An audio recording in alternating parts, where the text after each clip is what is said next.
Hi friends, good afternoon. দেখো, আমি ছোট মাছের চচ্চড়ি করছি সবজি দিয়ে। শীতের সব রকম সবজি দিয়ে ছোট মাছের চচ্চড়ি। এর মধ্যে আমি এবার ধনেপাতা কুচি দিয়ে দেব।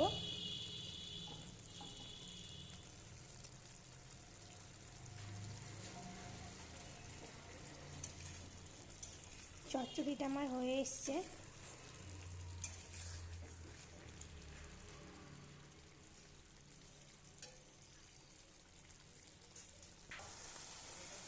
বন্ধুরা, তোমরা এরম করে কে কে চচ্চড়ি খাও সবজি দিয়ে শীতে ছোটো মাছের, আমাকে কমেন্ট করবে।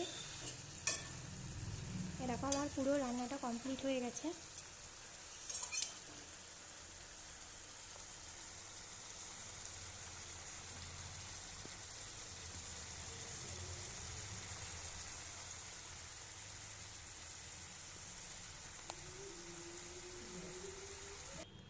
দেখো বন্ধুরা, আমি সবজিটাকে নামিয়ে নিয়েছি একটা পাত্রে। পুরো আমার রান্নাটা কমপ্লিট। বাই বাই বন্ধুরা।